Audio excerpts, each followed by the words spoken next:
And of course, Estonia, as I initially mentioned, has been one of the great successes in this story through radical reforms, being the first flat tax country, but also, of course, privatizing, and also being the first country, I believe, after World War II, which took away all the barriers to foreign trade, which I regret had to be somewhat reintroduced when you entered the European Union, but that was a very impressive reform.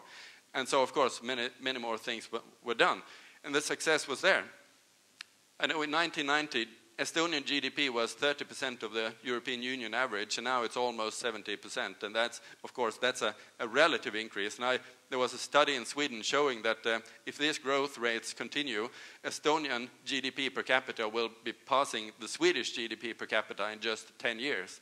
So congratulations to that enormous success. I wish you luck. And of course, you've seen during these years, during the past 10 years, basically, an average income increase of 100%, and notably an income increase for low-income earners, which has been even higher, above 150%.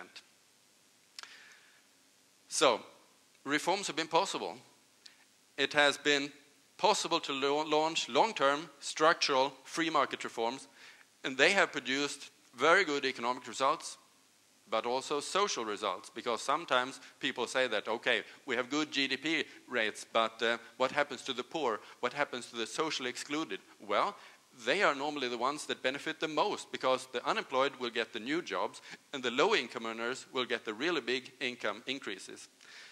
And the encouraging point for, I think, some politicians here might be that reform governments have usually, and almost always in the most reforming countries, been re-elected. So there should be also some political incentives to launch reforms. But then we come to the point here, do we need an economic crisis? Can people actually support reforms without being in the middle of a crisis?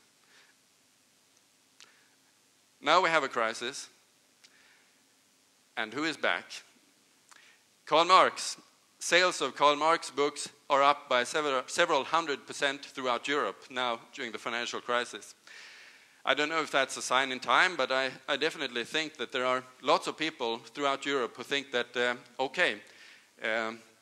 perhaps Karl Marx was right to some extent, that capitalism is inherently unstable and producing these economic crises, and that is an analysis which maybe we should subscribe to. And then we have Jean-Paul Colbert, the father of the mercantilist economic thought, that is, you shouldn't have any foreign trade, you should only have a closed economy, and you should have the government in the driver's seat.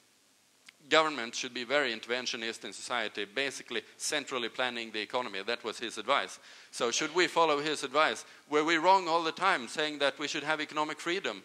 Were we wrong in launching free market reforms? Didn't that only produce a crisis? Well, my first point is that there's this author, Naomi Klein, who says that people who want free market reforms also want crisis, because then people will support reforms. And that's completely wrong, because when we have a crisis, people rush to Karl Marx and Colbert and think that capitalism is something which doesn't work. So I would say no to both of these questions. We should not rely on Karl Marx, and we should not follow the advice of Colbert. First of all, this is the United States GDP per capita from 1850 to 2007.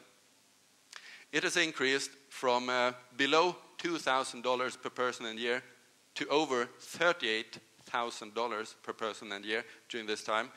So, my point is that capitalism, the free economy, has produced enormous amounts of wealth, and that's not something which will go away because of a crisis. We've had several crises. You can see small bumps on the way here. That's been the crisis. Crises are difficult when they happen. Yes, many people find it difficult because some people lose their jobs, many people may lose their savings, but there are only bumps on the way to increase prosperity. So we should not throw out the engine of this wealth just because we have another new bump on the way to increase prosperity. And so that's no number one. And no number two, this is not a crisis of the free economy, the financial crisis. It's a crisis of government intervention in the economy. The crisis started in the United States And we can see that the United States government used both its fiscal and monetary policy to, without meaning it, but definitely causing the crisis. Because first of all, with the monetary hand, they kept interest rates too low for too long. They decreased the interest rate to 1% between 2001 and 2003, just to avoid the downturn after the IT bubble. And so that fueled an enormous amount of money into the housing sector. The second thing they did was with a fiscal hand. They subsidized home loans to people who could not pay. And that was their intention, because it was a social idea behind it. It was perhaps a very, very nice idea, thinking that people with low incomes shall also be able to own their homes. A very sympathetic idea. But when they subsidized home loans to people who could not pay for $1,300 billion, you can see what happened. Because when we had a downturn, surprise, the people who could not pay, they could not pay. So we had, in the United States, a number of interventions by government and a number of interventionists that did these interventions. So we had, first of all, tax subsidies to those home loans, direct tax subsidies, going from the American government through Fannie Mae and Freddie Mac into the housing sector.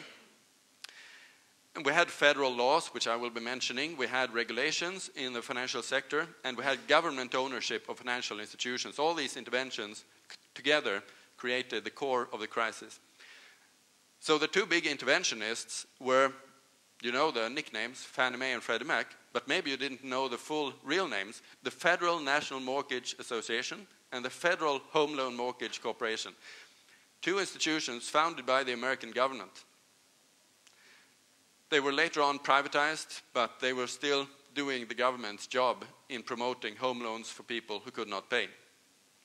And so, through all these various measures and the very low interest rate, the US government created the housing bubble and the subprime bubble. And people were warning, experts were warning, this will happen. People like even Alan Greenspan, even though he was responsible for lowering the interest rate, warned this will happen. Authors wrote books about the upcoming crisis, this will happen. But warnings were ignored by the politicians.